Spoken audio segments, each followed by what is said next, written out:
안녕하세요. 100세 생활 습관입니다. 연일 뜨거운 더위에 많이 힘드시죠? 오늘은 많은 분들이 고민하는 붓기 문제에 대해 이야기해 보려고 합니다. 아침에 일어났는데 얼굴이 퉁퉁 부어 있거나 하루 종일 앉아 있다가 다리가 코끼리 다리가 된 경험 다들 한 번쯤은 있으시죠? 특히 요즘처럼 장시간 앉아서 일하는 분들이나 스트레스가 많은 현대인들에게 붓기는 정말 흔한 고민이 되었어요. 그런데 어떤 사람은 가끔 붓고 어떤 사람은 정말 자주 붓더라고요. 그 차이가 뭘까 궁금하지 않으세요? 오늘은 몸이 자주 붓는 사람들의 공통 특징 5가지를 알아보고 각각의 원인과 해결법까지 자세히 알려드릴게요. 끝까지 보시면 여러분도 붓기와 안녕할 수 있을 거예요. 첫 번째, 가장 흔한 특징은 염분 섭취가 과도한 사람들. 바로 짠 음식을 좋아하는 분들이에요. 라면, 찌개, 김치, 젓갈류. 우리나라 음식은 대부분 나트륨 함량이 높잖아요. 특히 배달 음식이나 인스턴트 음식을 자주 드시는 분들은 더욱 그렇고요. 나트륨이 체내에 많이 들어오면 우리 몸은 이를 희석시키기 위해 물을 더 많이 저장하려고 해요. 그래서 세포 사이사이에 물이 쌓이면서 붓기가 생기는 거예요. 해결법은 이렇습니다. 하루 나트륨 섭취량을 2000mg 이하로 줄이기. 요리할 때 소금 대신 허브나 향신료 활용하기. 가공식품보다는 신선한 재료로 직접 요리하기. 외식할 때는 국물을 남기고 소스는 따로 달라고 하기. 두 번째 특징, 장시간 같은 자세를 유지하는 사람들. 사무직 직장인분들, 학생분들이 특히 해당되는 부분이에요. 하루 8시간 이상 의자에 앉아 있거나 반대로 서서 일하시는 분들도 마찬가지예요. 같은 자세를 오래 유지하면 혈액순환이 원활하지 않아서 특히 하체 쪽에 붓기가 잘 생겨요. 중력 때문에 혈액과 림프액이 아래쪽으로 몰려서 발목이나 종아리가 퉁퉁 붓는 거죠. 해결법? 1시간마다 5분씩 자리에서 일어나서 걷기. 앉아 있을 때 발목 돌리기 운동 자주 하기. 계단 오르내리기나 종아리 스트레칭 하기. 잠들 때 다리를 심장보다 높게 올려두기. 압박 스타킹 착용 고려하기. 세 번째 특징, 수분 섭취 패턴이 불규칙한 사람들. 여기서 놀라실 분들이 많을 텐데요. 물을 너무 적게 마셔도 너무 많이 마셔도 붓기가 생길 수 있어요. 물을 너무 적게 마시면 우리 몸이 탈수를 방지하기 위해 기존의 수분을 더 꽉 붙잡고 있으려고 해요. 반대로 한 번에 너무 많은 물을 마시면 신장이 처리할 수 있는 양을 넘어서서 붓기가 생기죠. 특히 밤늦게 물을 많이 마시고 자면 아침에 얼굴이 붓는 경우가 많아요. 올바른 수분 섭취법. 하루 1.5에서 2리터 정도 조금씩 나누어서 마시기. 기상 후와 식사 30분 전에 물 1컵씩 마시기.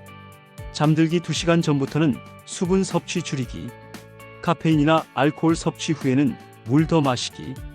네 번째 특징, 만성 스트레스와 수면 부족에 시달리는 사람들.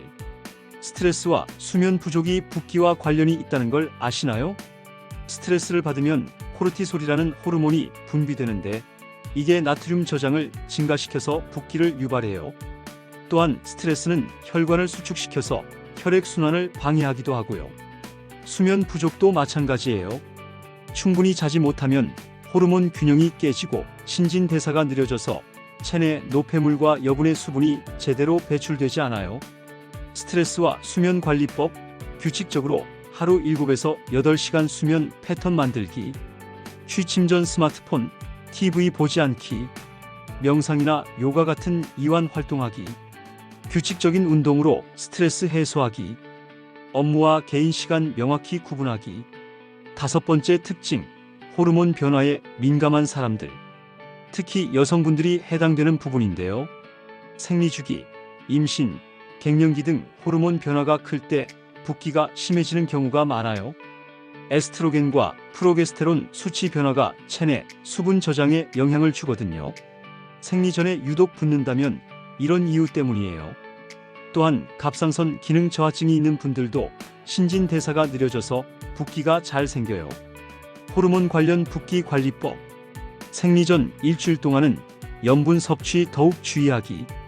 규칙적인 운동으로 호르몬 균형 맞추기.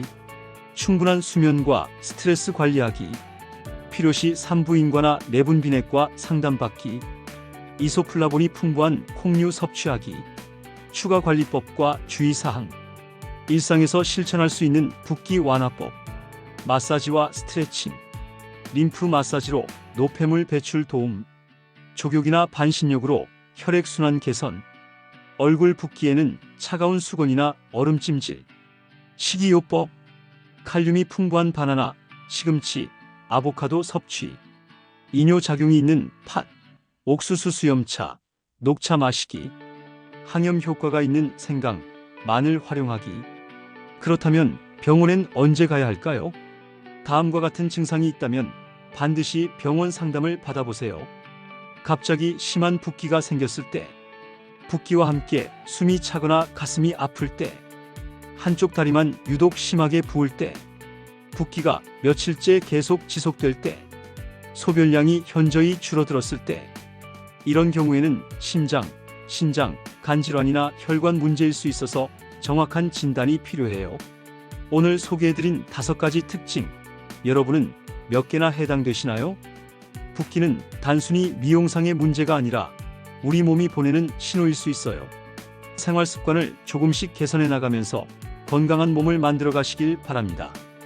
특히 염분 조절, 규칙적인 움직임, 적절한 수분 섭취, 스트레스 관리, 호르몬 균형, 이 5가지만 잘 관리해도 붓기와는 많이 안녕할 수 있을 거예요.